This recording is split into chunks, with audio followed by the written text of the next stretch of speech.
Bonjour, je propose la correction de cet exercice où il s'agit dans une première partie de l'étude des variations d'une fonction, puis dans un deuxième temps de l'étude d'une suite et donc de la recherche de sa limite et d'un script Python. Essayez de répondre aux questions posées avant de suivre la correction.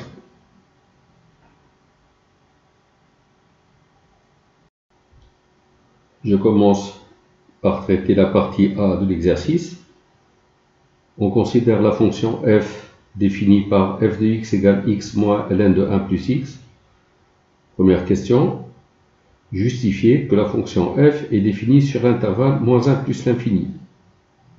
Bon, puisqu'il s'agit de ln de 1 plus x, ln de u de x n'existe que lorsque u est strictement positif, donc 1 plus x doit être strictement positif, c'est-à-dire x strictement supérieur à moins 1, ou encore x appartient à l'ouvert moins 1 plus l'infini. Donc f est bien défini sur l'intervalle ouvert moins 1 plus l'infini. On va calculer f' de x. On admet que la fonction f est dérivable sur moins 1 plus l'infini. De toute façon, on sait que si une fonction u de x ici, c'est 1 plus x. Si une fonction u est dérivable avec u de x strictement positif, la fonction qui a x associe ln de u de x est dérivable. Donc la fonction qui a x associe ln de 1 plus x est dérivable sur moins 1 plus l'infini par composé. Et donc f va être dérivable sur moins 1 plus l'infini par somme. C'est une somme de fonctions dérivables. Et pour x de l'intervalle moins 1 plus l'infini, si je calcule f' de x, on a la dérivée d'une somme, la dérivée de x c'est 1, moins la dérivée de ln de u de x, c'est u' sur u, donc sur 1 plus x, et la dérivée de 1 plus x, c'est 1. Donc ça fait divisé par 1 plus x, 1 est égal à 1 plus x sur 1 plus x, moins 1, on trouve x sur 1 plus x. On veut dire le sens de variation de la fonction f sur moins 1 plus l'infini. Eh bien, la fonction f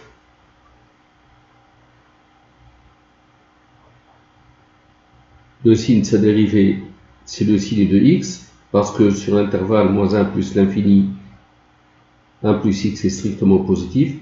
Le signe de x, donc il y a 0 ici qu'on va inscrire, et ici le signe c'est moins, puis plus. Si x est entre moins 1 et 0, x est donc bien sûr négatif, sinon x est positif. La fonction f est décroissante sur l'intervalle moins 1, 0, puis croissante sur 0 plus l'infini. En réponse, on va dire si x appartient à moins 1, 0, f' de x est strictement négatif ou nul, puisqu'on prend 0. Donc f est décroissante sur moins 1, 0. Et si x appartient à 0 plus l'infini, f' de x est positif, donc f est croissante sur 0 plus l'infini.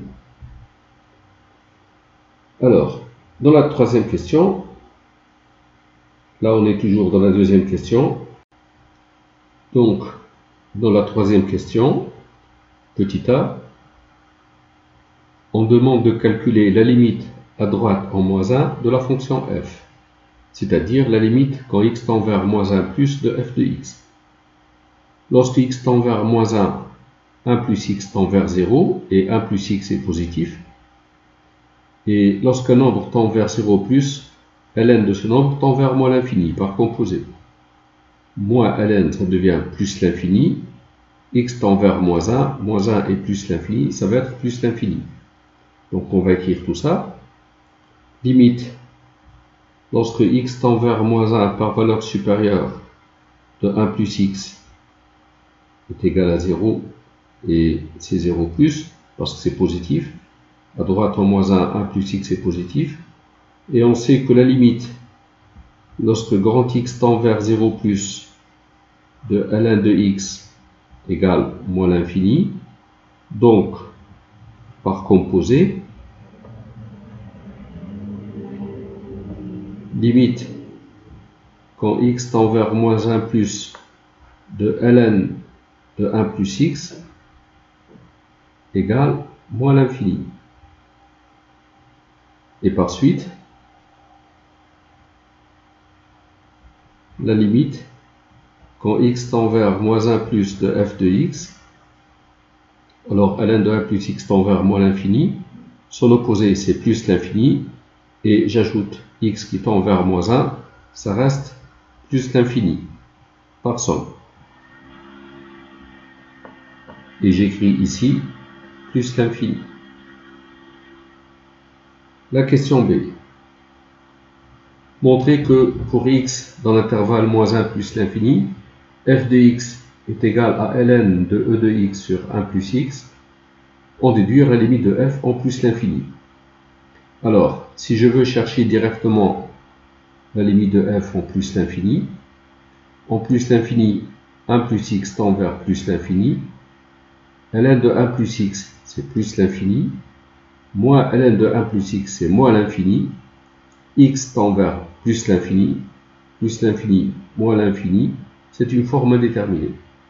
Donc, pour lever l'indétermination, on va écrire f de x autrement.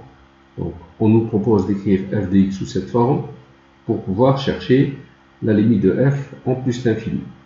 Alors, pour x dans l'intervalle moins 1 plus l'infini, pourquoi est-ce que f de x va avoir cette forme?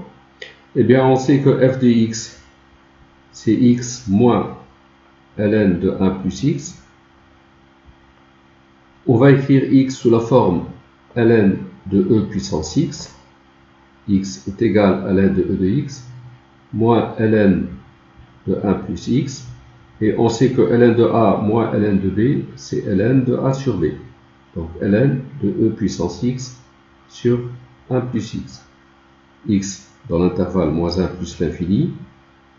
F de x, c'est bien ln de e de x sur 1 plus x.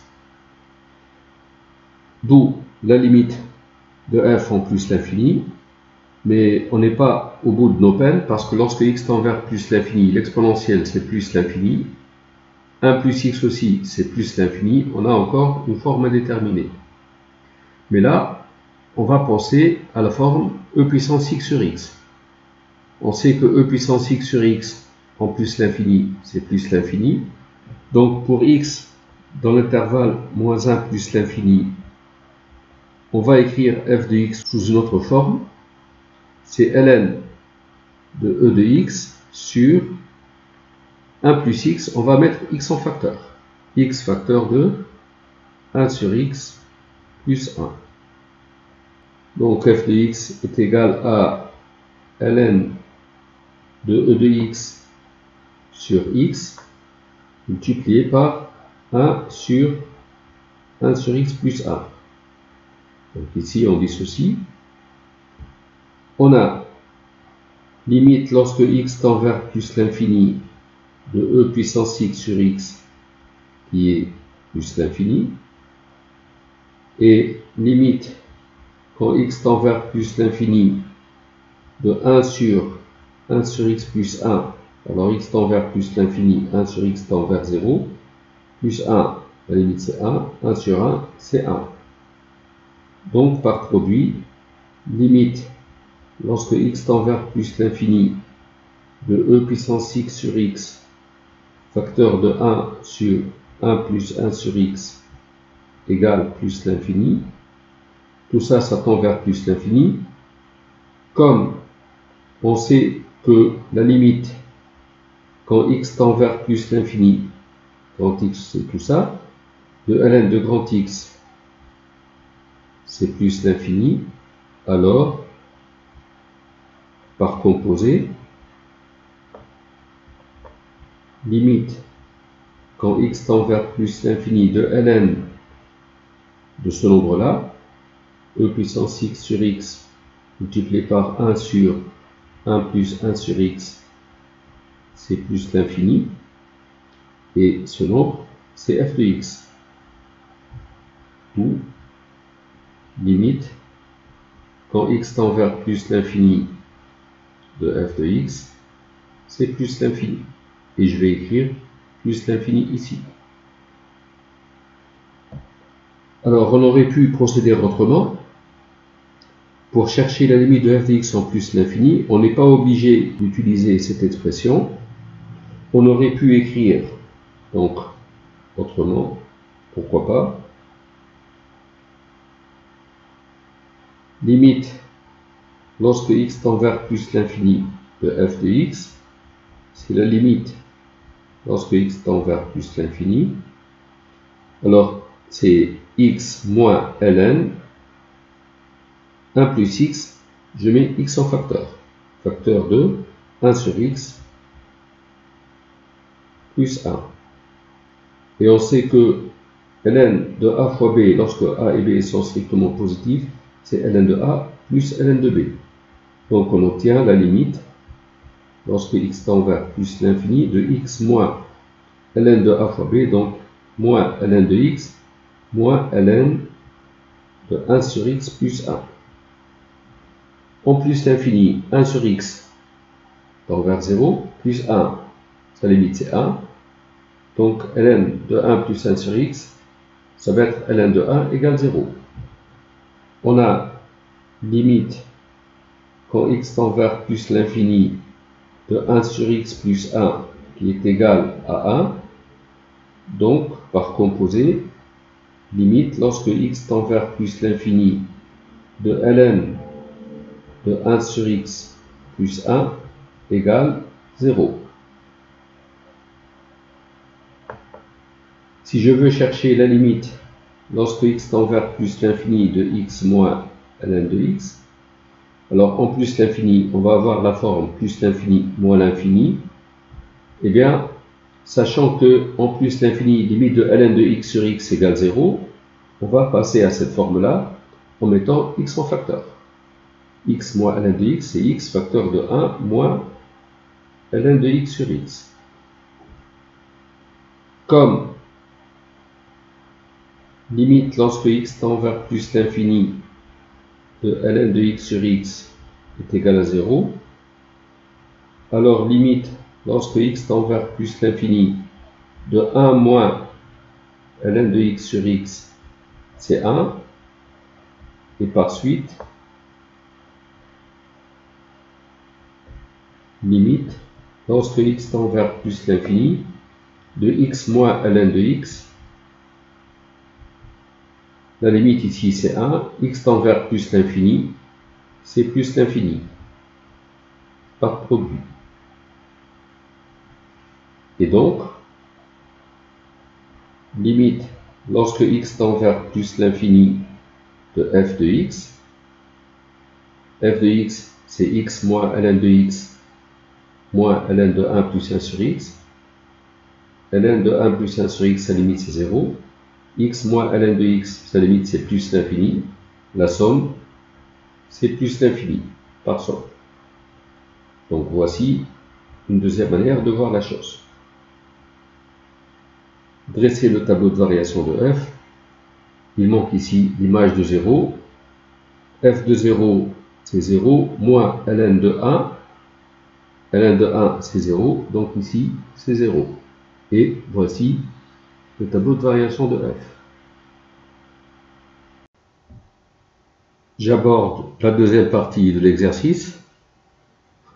On considère la suite u définie par u0 égale 10.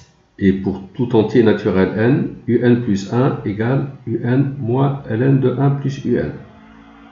Donc, je remarque que u0, bon, c'est 10. Et un plus 1 est égal à un moins ln de 1 plus un, c'est f de un, puisque f de x, c'est x moins ln de 1 plus x. Donc un plus 1, c'est f de un. Dans la première question, donner la valeur au millième près de U1. U1, c'est U0 moins ln de 1 plus U0.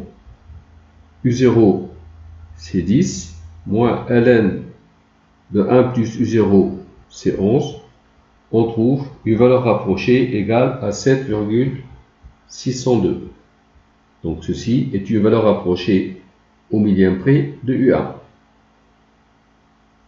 Deuxième question. Démontrer par récurrence que pour tout entier naturel n, un est positif. On commence par l'initialisation.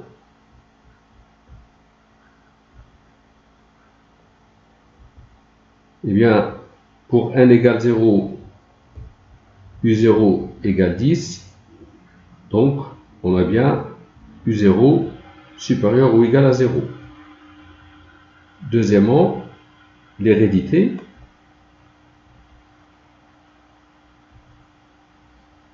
Soit n de grand N, supposant un positif et montrant que un plus 1 est aussi positif, la propriété d'hérédité. Eh bien, on a un qui est positif, et comme un plus 1 c'est f de un est positif, donc un est quelque part ici, et lorsqu'un nombre est positif, son image par f est un nombre positif. Comme pour tout x supérieur ou égal à 0, d'ailleurs, sur moins 1 plus l'infini, f est toujours positif. Donc, comme pour tout x positif, f de x est positif, alors f de un est positif, et donc un plus 1 est un nombre positif. Conclusion, pour tout n de grand N, un est un nombre positif. Dans la troisième question, on demande de démontrer que la suite un est décroissante. Eh bien, pour cela, on va démontrer que pour n appartenant à grand N, un plus 1 moins un est un nombre négatif. Suite décroissante, un plus 1 moins un doit être négatif. Or, un plus 1 moins un plus 1 moins un, c'est moins ln de 1 plus un. Comme je sais, d'après la question qui a précédé, que un est un nombre positif, alors 1 plus un est supérieur à 1, et donc ln de 1 plus un est supérieur à ln de 1, donc supérieur à 0, parce que la fonction ln est croissante. Ln de 1 plus un est positif, et donc moins ln de 1 plus un devient négatif. Par suite, un plus 1 moins un est négatif. Conclusion, la suite un est décroissante.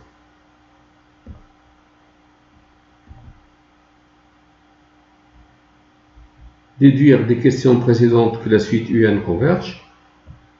Eh bien, la suite un étant décroissante,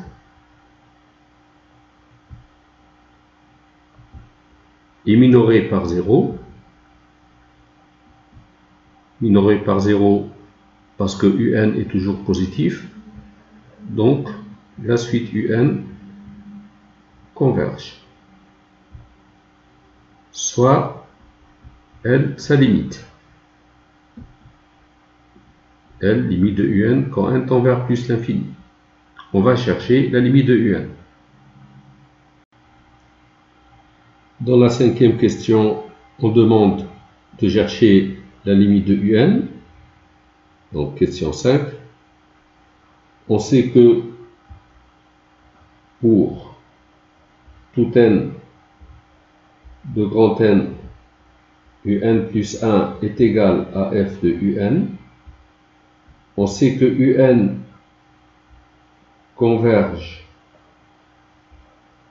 vers une limite qu'on a appelée L. Comme pour tout n de grand N, un est un nombre positif, alors sa limite est un nombre positif. De plus, la fonction f est continue sur 0 plus l'infini, puisqu'elle est dérivable.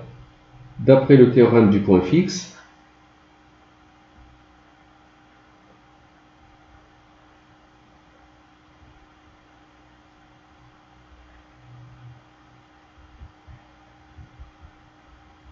la limite L est solution de l'équation f de x égale x. Et f de x égale x, ça équivaut. Alors on sait que f de x, c'est x moins ln de 1 plus x. Donc f de x égale x. Ceci veut dire moins ln ou ln de 1 plus x égale 0. Ça veut dire 1 plus x égale 1 et x égale 0. Conclusion,